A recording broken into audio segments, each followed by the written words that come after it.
Two Democratic Assemblywomen were working to end the medical personnel's mandatory reporting requirement of suspected domestic or sexual violence to law enforcement.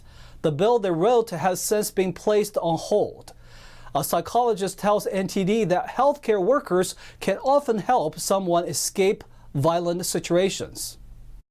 Medical personnel would have no longer been required to report potential domestic or sexual abuse. That's what change Assembly Bill 2790 would have brought to the state. But AB 2790's journey through the state legislature came to a halt last week.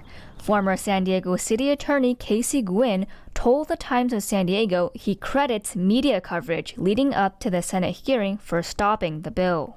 The bill, authored by Democratic Assemblywoman Buffy Wicks and co-authored by Democratic Assemblywoman Cristina Garcia, sought to remove the requirement of healthcare practitioners to notify police of suspected domestic violence. However, Jean Cirillo, an attorney and psychologist, says medical professionals can help people stuck in violent situations get out.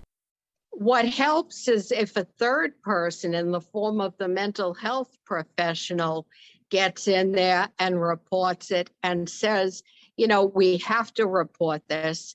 You need to be monitored. You need to join a group for abuser treatment, anger management, and then the government agencies will stay on them. The proposed bill states that instead of notifying police, a healthcare professional should, quote, provide brief counseling, education, or other support, and a warm handoff or referral to local or national domestic violence or sexual violence advocacy services. Cirillo says mandatory reporting is important because some victims may often be too scared to reach out or tell the truth. I had a couple that came to me and they came together. The wife had kind of dragged him into counseling as a last resort to divorce. And he was nice and laid back. If anything, he started to talk about the few times that she bit him, scratched him, pushed him. And, I thought these are all things that we do when we're in a clinch and we're trying to get away from the other person. Cirillo says the wife just sat there quietly. The next session, she comes alone. She's crying her eyes out, bawling, saying she was afraid to tell the truth because if she told the truth, she would have to live with him for the next week until the next therapy session. And she was afraid of him.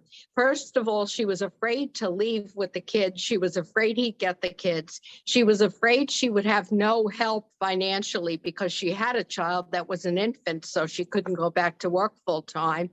But most of all, she was afraid of getting beat up or killed. Wicks wrote on Twitter last June that mandatory reporting is keeping victims of domestic and sexual violence from reaching out for help. But according to Joyce Bilyeu, a domestic violence survivor and deputy director of the Sacramento Regional Family Center, victims rarely voluntarily report. She said, "I have been working with survivors